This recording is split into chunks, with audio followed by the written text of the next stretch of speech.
ఇంట్లో ఉన్న వాటితోనే ఈజీగా మష్రూమ్ కర్రీని హోటల్ స్టైల్ రుచితో ఈరోజు మనం తయారు చేసుకుందాం. Welcome to my channel Hema world vlogs. దానికోసం ముందుగా మనం మష్రూమ్స్ని శుభ్రంగా వాష్ చేసుకొని ఇలా 4 పీసెస్ లాగా కట్ చేసుకుందాం. నెక్స్ట్ ఇవన్నీ కూడా ఒక బౌల్లో వేసుకొని సాల్ట్ను కొంచెం, ఇంకా కారంను, పసుపును, ఇంకా పెరుగును యాడ్ చేసి బాగా కలిపేసి ఒక పక్కన పెట్టేసుకుందాం. అలాగే కొంచెం గరం మసాలాను కూడా యాడ్ చేసుకొని పెట్టుకోండి. నెక్స్ట్ ఇంకా ఒక కడాయిలో కొంచెం ఆయిల్ వేయండి. ఆయిల్ వేసిన తర్వాత 2 లవంగాలు, ఇంకా 2 ఇలాచి, బిర్యానీ ఆకు, ఇంకా జీలకర్రను వేసి లైట్గా ఫ్రై చేసుకోండి.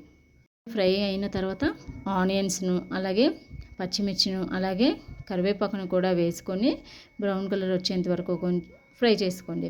ఈ ఫ్రై అయిన తర్వాత కొంచెం అల్లం వెల్లుల్లి పేస్ట్ని కూడా యాడ్ చేసుకొని అది కూడా పచ్చివాసన పోయేంత వరకు ఫ్రై చేసుకోండి. ఫ్రై చేసిన తర్వాత ఒక మీడియం సైజు టమాటాలను తీసుకొని ఇలా ప్యూరీ చేసుకొని వేసుకోండి. ఈ ప్యూరీ వేసిన తర్వాత కొంచెం సాల్ట్ వేసి మరలా మిక్స్ చేసి మూత పెట్టి ఒక 3 మినిట్స్ కుక్ చేసుకోండి. మినిట్స్ తర్వాత కుక్ అయిపోతుంది కదా, అలాంటప్పుడు మనం ముందుగా కలిపి పెట్టుకున్న మష్రూమ్స్ని యాడ్ చేసుకొని బాగా మిక్స్ చేసి మరలా మూత పెట్టి ఒక 5 మినిట్స్ కుక్ చేసుకోండి. కుక్ చేసుకున్న తర్వాత చూడండి, ఇలా వాటర్ అనేది మనకి రిలీజ్ అవుతుంది కదా, అప్పుడు మనం జీలకర్రను, ధనియాలను బాగా పొడిలాగా చేసుకొని దీంట్లో యాడ్ చేసుకోండి.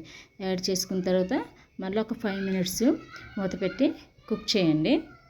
ఇప్పుడు మంచిగా కుక్ అయిపోయింది. కుక్ అయిన తర్వాత మనం కొంచెం కొత్తిమీరని కూడా వేసి సర్వ్ చేసుకుంటే అంతే, ఎంతో టేస్టీ అయిన మష్రూమ్ కర్రీ రెడీ అయిపోతుంది. ఈ వీడియో నచ్చితే లైక్ చేయండి, షేర్ చేయండి, సబ్స్క్రైబ్ చేసుకోండి.